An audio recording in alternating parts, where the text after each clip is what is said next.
मोहतरम सामीन अस्सलामुअलैकुम वरहमतुल्लाहि वबरकातुहू। मैं सबीन अशरफ तबलीग दीन चैनल पर आप सबको खुश आमदीद कहती हूँ। जैसा कि आप जानते हैं ईमान की शाखें हमारा उन्वान चल रहा है, उसमें आज मैं आपके सामने 25वीं शाख बयान करूँगी जिसका उन्वान है हज। हज का लुग़वी और शरई मायने। हज का लुग़वी मायने किसी मुहतरम व मुअज़्ज़म शय का कसद व इरादा करना हज कहलाता है। हज के महीनों शवाल, ज़िक़द, ज़ुल्हिज्जा में महसूस मकामात की महसूस अफ़ाल के साथ ज़ियारत करना हज है। वजूबे हज की शराइत: मुसलमान होना, आकिल होना, बालिग होना, आज़ाद होना, हज की इस्तिताअत रखता हो। हज का फ़लसफ़ा: हज की हकीकत अल्लाह की रहमतों और बरकतों के मोरत और मादन की ज़ियारत करना। अल्लाह के घर में हाजिर होना। हज़रत इब्राहीम अलैहिस्सलाम की मिसल अल्लाह ताला की दावत पर लब्बैक कहना और इस बेमिसल कुर्बानी की रूह को ज़िंदा करना है, जिसकी बुनियाद अल्लाह ताला के दो अजीम रसूलों ने रखी थी और अल्लाह के हुक्म के सामने तस्लीम व रज़ा, फर्माबरदारी व अतात गुजारी के साथ गर्दन झुका दी थी। जिस तरह हज़रत इब्राहीम अलैहिस्सलाम ने तमद्दुन के इस इब्तदाई दौर में सादा और अनसिले कपड़े पहने थे, इसी तरह मुसलमान हज के दौरान अनसिले कपड़े पहनते हैं। हज़रत इस्माइल अलैहिस्सलाम की तरह अपने आप को खुदा की बारगाह में कुर्बान करने जाते हैं। इतने दिनों तक सर के बाल मुंडवाते हैं, ना तरशवाते हैं। दुनिया की ऐशो इशरत वाली पुरतकल्लुफ़ ज़िंदगी से परहेज़ करते हैं, खुशबू लगाते हैं, ना रंगीन कपड़े पहनते हैं और ना ही सर ढांपते हैं। जिनसी तलज़्ज़ुज़ और शिकार से दूर रहते हैं और जिस बालिग़ाना अंदाज से हज़रत इब्राहीम अलैहिस्सलाम और हज़रत इस्माइल अलैहिस्सलाम 3 दिन के सफ़र से थके हारे गर्दो गुबार में अटे हुए खुदा की बारगाह में दौड़ते हुए आते थे और तकरीबन 4000 बरस पहले जिस तरह हज़रत इब्राहीम अलैहिस्सलाम ने अल्लाह की बारगाह में का लब्बैक कहा था, इस तरह लब्बैक अल्लाहुम्मा लब्बैक का तराना अलापते हुए मुख्तलिफ एतराफ़ व इकनाफ़ आलम से सफ़र करके काबा में हाजिर होते हैं। रूहानी लज़्ज़तें: तमाम दुनिया के मुसलमान तमाम मकामात और हदूद में अल्लाहुम्मा लब्बैक की सदा बुलंद करते फिरते हैं। जहाँ जहाँ इब्राहीम और इस्माइल अलैहिस्सलाम के नक्शे कदम सबत हुए थे, सफ़ा व मरवा में जहाँ हज़रत हाजरा रज़ी अल्लाह ताला अन्हो दौड़ती हुई गई थीं, वहाँ दौड़कर जाते हैं। मैदान अरफात में जाकर अपनी तमाम पिछली ज़िंदगी की तकसीरों और कोताहियों की माफ़ी चाहते हैं, गुनाहों पर नदामत के आंसू बहाते हैं, अल्लाह ताला से गिड़गिड़ा कर गरियाज़ारी करके अपने गुनाहों पर इस कदर मग़फ़रत और बख्शिश तलब करते हैं कि शैतान मारे गम के अपने बालों में मट्टी डाल लेता है। आइंदा ज़िंदगी के लिए इबादत और तायत का अज सरे नो अहदो पैमान करते हैं और यही हज का हकीकी फ़लसफ़ा है। लाखों बंदगाने खुदा एक ही लिबास, एक ही शक्ल सूरत, एक ही हालत और एक ही जज्बे से सरशार झुलसते हुए पहाड़ों के दामन में एक बेआबो गया और खुश्क मैदान में इकट्ठे होकर अपनी बदएमालियों और बदकारियों पर नदामत के बेबहा आंसू बहाते हैं। हिचकियों और जिगर गदास चीखों से अपने रब को पुकारते हैं, अफ़ू व मग़फ़रत को तलब करते हैं और सबके दिलों में ये एहसास पैदा होता है कि यही वो तारीख़ी जगह है जहाँ हज़रत इब्राहीम अलैहिस्सलाम से लेकर हज़रत मुहम्मद सल्लल्लाहु अलैहि वसल्लम तक तमाम अम्बिया और रसूल अलैहिमुस्सलाम ने इसी हालत और इसी सूरत में खड़े होकर अल्लाह ताला से इस्तग़फ़ार किया है।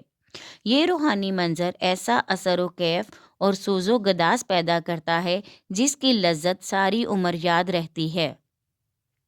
हज़रत इब्राहीम अलैहिस्सलाम की पैरवी में एक जानवर ज़बह करके कुर्बानी करते हैं तो दिल में वही जज्बा मौजज़न किए हुए होते हैं जो 4000 साल पहले हज़रत इब्राहीम अलैहिस्सलाम के दिल में था और जो अल्फाज उन्होंने कहे थे वही उनकी ज़ुबान पर जारी होते हैं। इन्नी वजहतु वजहिया लिल्लज़ी फ़तरस समावाति वल अर्द हनीफ़म वमा आना मिनल मुशरिकीन। ये सूरह इनाम की आयत है। ہر طرف سے منہ موڑ کر میں اس ذات کی طرف منہ کرتا ہوں جس نے آسمانوں اور زمینوں کو پیدا کیا، اور میں شرک کرنے والوں میں سے نہیں ہوں۔ سورہ انعام میں ایک دوسری جگہ پر ارشاد باری تعالیٰ ہے، بے شک میری نماز اور میری قربانی، میرا مرنا اور میرا جینا اللہ تعالیٰ کے لیے ہے، جو تمام دنیا کا پروردگار ہے، اس کا کوئی شریک نہیں ہے۔ اسی چیز کا مجھے حکم دیا گیا ہے اور میں سب سے پہلا مسلمان ہوں۔ حج کی فضیلت و اہمیت۔ اللہ کے لیے حج و عمرہ کو مکمل کرو۔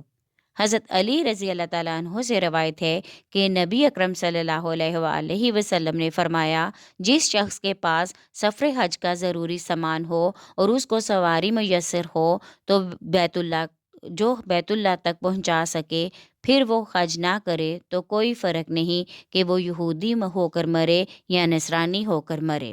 اور یہ اس لیے کہ اللہ تعالیٰ کا ارشاد ہے کہ بیت اللہ کا حج فرض ہے ان لوگوں پر جو اس تک جانے کی استطاعت رکھتے ہوں۔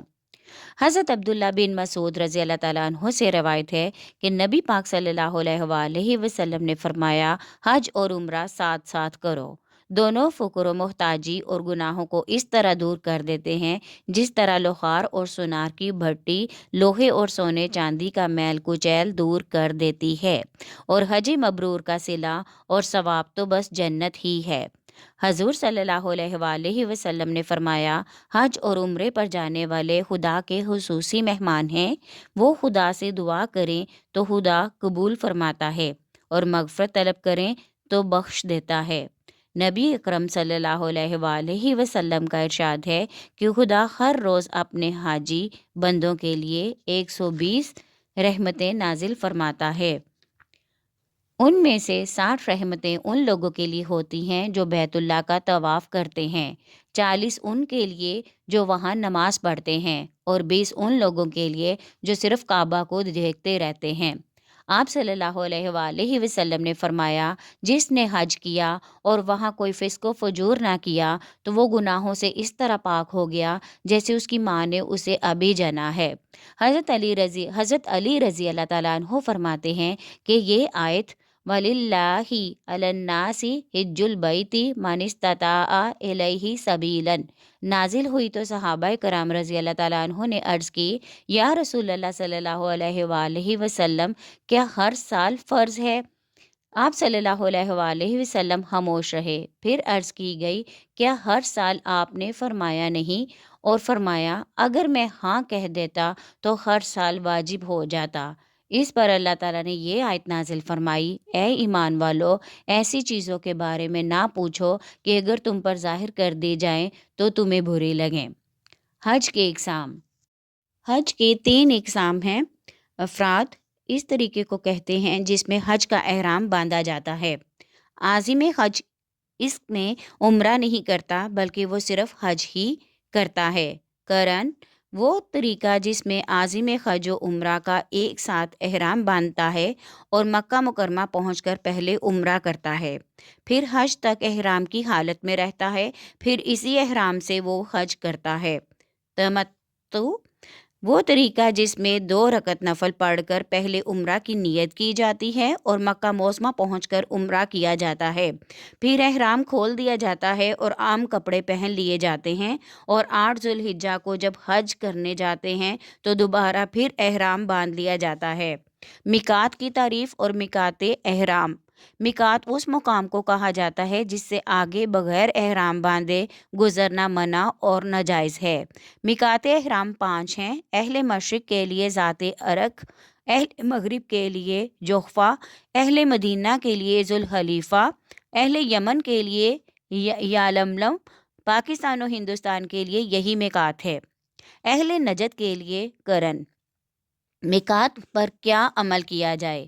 میقات پر پہنچ کر یا اس سے پہلے غسل کرے یا وضو یا تیمم کر کے پاک ہو جائے، پھر 2 سفید اور پاکیزہ چادریں لے کر ایک کو بطور تہبند اور دوسری کو اوپر اوڑھے، پھر 2 رکعت نفل ادا کرے، پھر نیت عمرہ کرے۔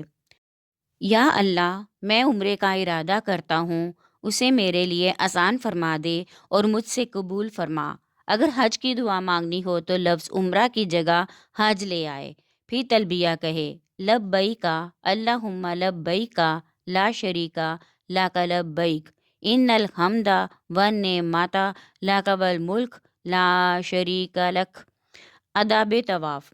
बैतुल्ला शरीफ को देखकर खूब दुआ मांगे, फिर हजर अस्वद के सामने खड़े होकर तवाफ़ शुरू करे।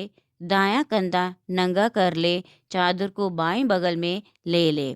हजर अस्वद का बोसा ले या हाथ बढ़ाए और फिर हाथों को छू ले। 7 चक्रों का एक तवाफ़ है। तवाफ़ के बाद मुकाम इब्राहिम पर जाकर 2 रकत नफल अदा करे, फिर खूब सैर होकर जमजम पिए और दुआ मांगे। फिर सफ़ा व मरवा की सही करे, 2 सब्ज़ मीलों के दरमियान दौड़े। इस तरह 7 फेरे पूरे करे। इसके बाद एहराम से निकल सकता है। हलक या कसर कराए। 8 ज़ुल्हिज्जा को सुबह हज के लिए एहराम बांधे। तुलुए आफ्ताब के बाद मना की तरफ रवाना हो जाए। ज़ोहर, असर, मगरिब, इशा और फजर वहीं अदा करे। 9 ज़िलहिज्जा को सूरज तुलू होने के बाद अरफात के मैदान की तरफ कूच करे। जबले रहमत पर जाकर खूब दुआ मांगे। सूरज गुरूब हो जाए तो अरफात से निकले और मुज़दलिफ़ा आकर रात गुजारे और नमाज मगरिब व इशा इकट्ठी मुज़दलिफ़ा पढ़े। 10 ज़ुल्हिज्जा को नमाज फ़जर के बाद मिना की तरफ वापस आ जाए। जमरा उक़बा को 7 कंकरियाँ मारे, फिर कुर्बानी करे, फिर सर मुंडवाए, गुस्ल करे, कपड़े बदले, तवाफ़ ज़ियारत के लिए मक्का मोज़मा आए। तवाफ़ के बाद मिना वापस जाए। रात हर हाल में मिना में गुजारे। 11 ज़ुल्हिज्जा और 12 ज़ुल्हिज्जा को ज़वाल के बाद शैतान को कंकरियाँ मारकर 12 की शाम तक मक्का वापस आ जाएं। वतन वापस आने से पहले तवाफ़ विदा करें। अल्लाह की बारगाह में बार बार उस पाक घर की ज़ियारत करने के लिए आने की तौफ़ीक मांगें। उम्मत मुस्लिमा की बेहतरी व भलाई और अख़ुवत व भाईचारे के लिए दुआ मांगें। सफ़र तैयबा। हज़ूर नबी अकरम सल्लल्लाहु अलैहि वसल्लम ने फ़रमाया, जिसने बैतुल्लाह का हज किया और मेरी ज़ियारत ना की, उसने मेरे साथ बेवफ़ाई की। इसलिए हज के बाद ज़ियारत रसूल सल्लल्लाहु अलैहि वसल्लम के लिए मदीना मनव्वरा जाइए। उस मंबा फैज़ व अता सरचश्मा जोदो सखा के पास हाज़िर होइए, जहाँ से पूरी कायनात को फैज़ पहुँचता है। मदीना आलिया शरीफ पहुंचकर अपना सामान रिहाइशगाह पर तसल्ली से रखें। गुस्ल फरमाएं। बड़े अदब से कदम रखते हुए बारगाह रसालत सल्लल्लाहु अलैहि वसल्लम में हाजिर हों। मनबर रसूल सल्लल्लाहु अलैहि वसल्लम के करीब आकर 2 रकत नमाज नफल अदा फरमाएं। फिर मुआजे शरीफ के पास आकर सर को झुकाकर आहिस्ता से अस्सलातु वस्सलामु अलैका या सय्यदी या रसूलल्लाह सल्लल्लाहु अलैहि वसल्लम पढ़ते रहें। फिर हज़रत अबू बकर सदीक रज़ी अल्लाह ताला अन्हो की खिदमत में सलाम अर्ज़ करें। फिर उमर फ़ारूक रज़ी अल्लाह ताला अन्हो की खिदमत में सलाम अर्ज़ करें। फिर अपने दोस्तों, अहबाब, अजीज़ों, अक़रबा का सलाम हुज़ूर सल्लल्लाहु अलैहि वसल्लम की खिदमत में पेश करें और कोशिश करें कि आपका ज़्यादा वक्त हुज़ूर सल्लल्लाहु अलैहि वसल्लम के कदमों में बैठकर गुजरे। रियाज़ुल जन्ना में बैठने के लिए लोगों से ना झगड़ें और कसरत से दुरूद पाक पढ़ते रहें। अल्लाह ताला हम सबको बार बार अपने महबूब की बारगाह की हाज़िरी की तौफ़ीक नसीब फरमाए। आमीन। हमारी आज की ऑडियो पसंद आए तो लाइक करें, शेयर करें और कमेंट में अपनी राय का इजहार ज़रूर करें और चैनल को सब्सक्राइब करना हरगिज़ ना भूलिएगा। शुक्रिया।